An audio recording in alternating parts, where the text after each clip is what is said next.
আজি আন্তৰ্জাতিক যোগ দিৱস। দেৰগাঁও দক্ষিণ উন্নয়ন খণ্ড কাৰ্যালয়ৰ প্ৰেক্ষাগৃহত দেৰগাঁও সমজিলা ভিত্তিক যোগ দিৱস অনুষ্ঠিত কৰা হয়। উক্ত কাৰ্যসূচীত উপস্থিত থাকে দেৰগাঁও সমষ্টিৰ বিধায়ক ভৱেন্দ্ৰ নাথ ভৰালী, দেৰগাঁও সমজিলাৰ আয়ুক্ত ৰশ্মি বৰুৱা গগৈ, দেৰগাঁও সমজিলাৰ মুখ্য আৰক্ষী বিষয়া বিক্ৰমজিৎ বৰুৱাকে আদি কৰি বহুকেইজন গণ্যমান্য ব্যক্তি।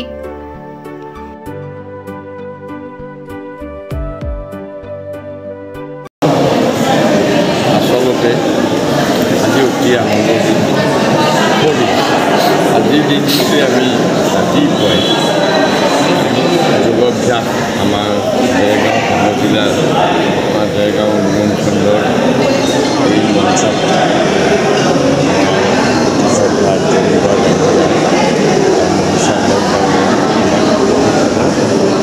যোগ কেনেকৈ কৰিব লাগে আমি সেইমতে অভ্যাস কৰিছোঁ। এই প্ৰধান কথাটো হ'ল এই যোগ আমাৰ হিন্দু ধৰ্মৰ প্ৰাৰম্ভিক কাৰ্য, যিটো নেকি আজিৰ বৈদিক যুগৰ আগত ঋষি মুনিসকলে যোগৰ জৰিয়তে যোগ সাধনা কৰি তেওঁলোকে ধৰ্মপ্ৰাপ্তি বা সাধনা প্ৰাপ্তি হৈছিল। সেই যোগক এতিয়া বৰ্তমান পৰ্যায়ত এই আধুনিক যুগত সেই যোগক আন্তঃৰাষ্ট্ৰীয় পৰ্যায়লৈ লৈ যোৱাত ভাৰতৰ মাননীয় প্ৰধানমন্ত্ৰী নৰেন্দ্ৰ মোদী ডাঙৰীয়াৰ অৱদান যথেষ্ট আছে। আৰু আজি আমি বিশ্বই গ্ৰহণ কৰা মাননীয় প্ৰধানমন্ত্ৰী নৰেন্দ্ৰ মোদীৰ পৰামৰ্শ মতে আন্তৰ্জাতিক যোগ দিৱসটো আজি 21 জুন তাৰিখে বিশ্বই গ্ৰহণ কৰাত আমি ভাৰতীয় হিচাপে আমি গৌৰৱান্বিত।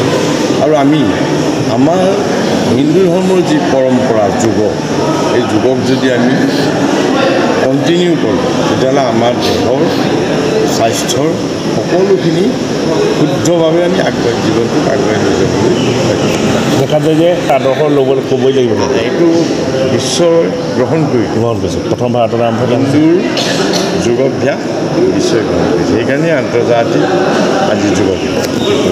দেৰগাঁও সমজিলাৰ সন্মানীয় সমূহ বিষয়ববীয়াক আন্তৰিক ধন্যবাদ জ্ঞাপন কৰিছোঁ, যিহেতু তেখেতসকলে এনেকুৱা এটা অনুষ্ঠান আয়োজন কৰাৰ ফলত বিভিন্ন ঠাইৰ পৰা অহা বিভিন্ন সংখ্যক লোক উপকৃত হৈছে আজি যোগৰ জৰিয়তে।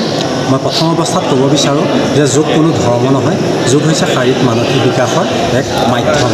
সেয়েহে যোগক সকলোৱে অন্তঃকৰণে আঁকোৱালি ল'ব লাগে। আঁকোৱালি লোৱা কথাটো সম্পূৰ্ণৰূপে এতিয়া 100% পৰিণত হৈছে, কিয়নো এতিয়া ভাৰতবৰ্ষত যিদৰে ফেচবুক বা টুইটাৰ, হোৱাটছএপ যিদৰে জনপ্ৰিয়তা, ঠিক বিদেশৰ বিভিন্ন ৰাষ্ট্ৰসমূহেও এতিয়া যোগক তেনেদৰে আঁকোৱালি লৈছে, যোগক অন্তঃকৰণে আঁকোৱালি লৈছে।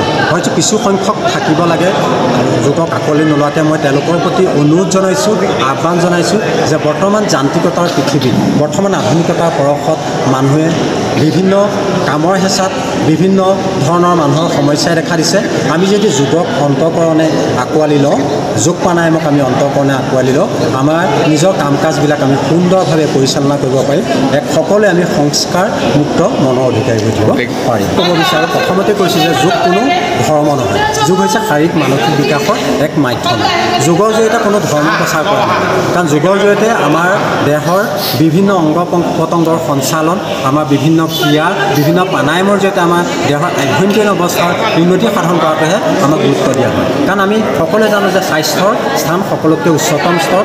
স্বাস্থ্য নাথাকিলে আমি কোনো দিশতে আগবাঢ়িব নোৱাৰোঁ। আমি যোগৰ জৰিয়তে আমি এক সুস্বাস্থ্যৰ অধিকাৰী কৰি আমি দেহ মন আমি নিৰোগী কৰি তুলিব পাৰোঁ। দেৰগাঁৱৰ পৰা সত্যজিৎ হাজৰিকাৰ ৰিপৰ্ট, প্ৰাত টাইম ডিজিটেল।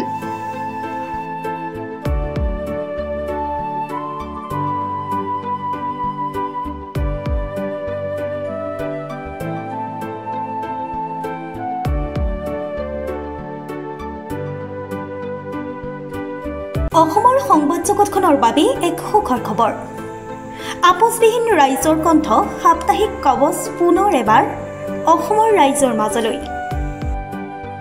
স্বত্বাধিকাৰী প্ৰণীতা কলিতাৰ দ্বাৰা প্ৰকাশিত আৰু আপোচবিহীন একাংশ নপুৰণি অভিজ্ঞতাপুষ্ট সাংবাদিকৰ দ্বাৰা প্ৰচাৰিত তথা eco printing press, Guwahati Katabari গড়চুকত মুদ্ৰিত সাপ্তাহিক কবচ এতিয়া অসমৰ বিভিন্ন প্ৰান্তত উপলব্ধ। আমাৰ ঠিকনা মুখ্য কাৰ্যালয় অসম ফৰেষ্ট স্কুল, হৰি মন্দিৰ পথ, গুৱাহাটী। আৰু উপ কাৰ্যালয় Kalita market Bijoynagar Kamrup Assam mobile number হৈছে 9435114666 70024728813 আমাৰ ইমেইল আইডি হৈছে kobos2025@gmail.com